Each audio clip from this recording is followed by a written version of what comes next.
Good morning dear students. आज हम friction and dynamic circular motion third b पढ़ेंगे। हम कोई भी एक बॉल को रोल करते हैं तो थोड़ी देर बाद जाके वो रुक जाती है। इसका मतलब उसके ऊपर कुछ ना कुछ अपोजिंग फोर्स लग रहा है। वही अपोजिंग फोर्स क्या कहलाता है? फ्रिक्शन कहलाता है। तो फ्रिक्शन क्या है? Opposing force that comes into play when one body is slide और tends to move slide motion to another body. Friction क्या होता है? अपोजिंग फोर्स होता है। कब आता है प्ले के अंदर? जब एक बॉडी दूसरी बॉडी के ऊपर हम स्लाइड करवाते हैं। तो फ्रिक्शन की दो थ्योरी है। एक ओल्ड थ्योरी है फ्रिक्शन की, roughness of surface is cause of friction. एक मतलब कि रफनेस है सरफेस के अंदर, उसकी वजह से क्या होता है? फ्रिक्शन होता है। जैसे रफनेस हम देख सकते हैं क्लियर, जो हमारी आंखों के अंदर दिखाई देता है सरफेस के अंदर रफनेस, उसको हम क्या कहते हैं?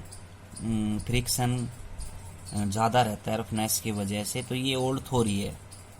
मॉडर्न थ्योरी क्या है फ्रिक्शन की? It is a friction arising account of strong atomic और molecule force of attraction between the two surface in contact. दो सरफेस के बीच के अंदर जो स्ट्रॉन्ग मॉलिक्यूलर फोर्स रहता है, उनकी वजह से भी क्या होता है? फ्रिक्शन अराइज होता है। ये मॉडर्न थ्योरी है। ठीक है। टाइप ऑफ फ्रिक्शन क्या होता है? एक होता है external friction. External friction it is the opposing force that comes into play when one body is move or tends to move the another body। External friction क्या होता है कि ये अपोजिंग फोर्स कब प्ले के अंदर आता है? जब एक बॉडी दूसरे बॉडी के अंदर स्लाइड करवाती है, उसको हम क्या कहते हैं? External friction. एक्सटर्नल फ्रिक्शन का मतलब क्या हो गया कि जैसे कि एक बॉल को रोल करवा रहे हैं फर्श के ऊपर, ठीक, तो फर्श उसके ऊपर फ्रिक्शन लगा रहा है बॉल के ऊपर, एक्सटर्नल फ्रिक्शन हो गया। एक होता है इंटरनल। तो opposing force that comes into play in between the layer of liquid water in contact. तो जब ये अपोजिंग फोर्स कब प्ले के अंदर आता है? जब इंटरनली फ्रिक्शन लगता है। और इंटरनली फ्रिक्शन कब लगता है? लिक्विड की लेयर के ऊपर, वाटर आपस के अंदर कांटेक्ट लेयर आती है एक दूसरे के ऊपर, तो तब ये फ्रिक्शन लगता है। एक्सटर्नल फ्रिक्शन के तीन प्रकार होते हैं। फर्स्ट है static friction, kinematic, limiting friction. ठीक है। तो स्टैटिक फ्रिक्शन क्या होता है?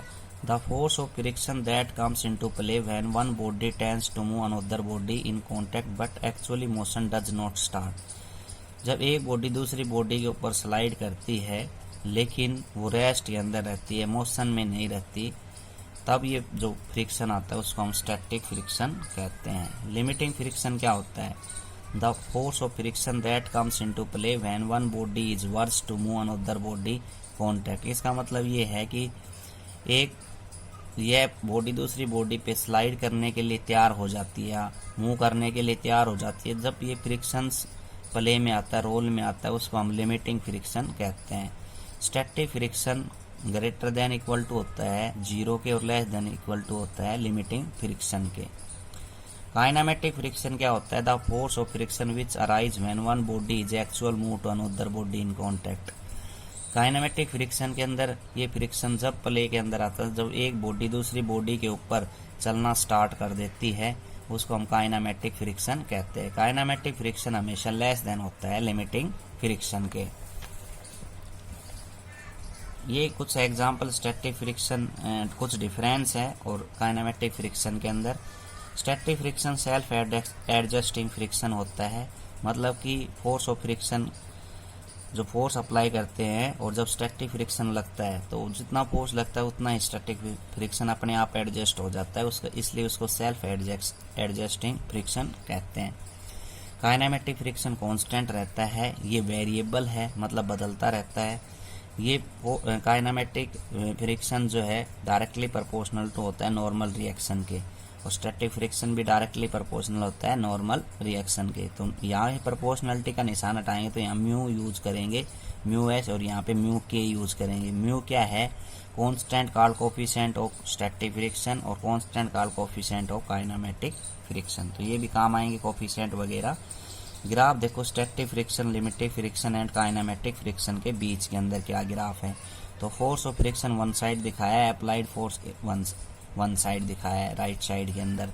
तो स्टैटिक फ्रिक्शन क्या? रेस्ट के अंदर रहता है। तो यहाँ से यहाँ तक ये क्या है? कांस्टेंट है। उसके बाद बॉडी जो है स्लाइड करने के लिए तैयार है, वर्स करने के लिए तैयार है, तो ये यहाँ से यहाँ तक जो है लिमिटिंग है। एफ लिमिटिंग, और फिर यहाँ से यहाँ तक है वो क्या है, काइनामेटिक। बॉडी एक्चुअल में चलना स्टार्ट कर देती है तो ये फ्रिक्शन प्ले के अंदर आते हैं। तो ये ग्राफ था। उसके बाद डायनामिक और काइनामेटिक फ्रिक्शन के दो प्रकार होते हैं। काइनामेटिक फ्रिक्शन के एक होता है स्लाइडिंग फ्रिक्शन, एक होता है रोलिंग फ्रिक्शन। स्लाइडिंग फ्रिक्शन क्या होता है, the opposing force that comes into play when one body is slide. ये अपोजिंग फोर्स जब प्ले के अंदर आता है जब एक बॉडी दूसरी बॉडी के ऊपर स्लाइड करना स्टार्ट कर देती है। जैसे कि एक रेक्टेंगुलर बॉक्स है, स्लाइड करता है फ्लोर के ऊपर, तो एक बॉडी दूसरी बॉडी के ऊपर स्लाइड करती है, तब ये फ्रिक्शन लगता है। रोलर फ्रिक्शन क्या होता है, the opposing force that comes into play when one body rolls into another body.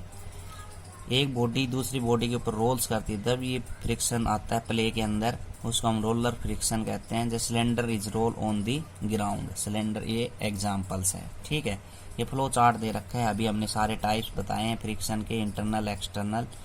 ठीक है, और फिर एक्सटर्नल फ्रिक्शन के तीन type static, limiting, kinematic. Kinematics के दो टाइप्स है, रोलिंग और sliding. Law of kinematic friction हमने बता दिया आपको। The force of kinematic friction directly proportional होता है नॉर्मल रिएक्शन के। मतलब फोर्स है वो डायरेक्टली प्रोपोर्शनल है नॉर्मल रिएक्शन के। तो प्रोपोर्शनलिटी का निशान हटा देंगे, म्यू निकाल देंगे। तो म्यू क्या होता है, कोफिशिएंट ऑफ काइनामेटिक फ्रिक्शन, और ये फॉर्मूला हमें याद रखना है, F/R। ठीक, तो आज के लिए इतना ही। Thank you.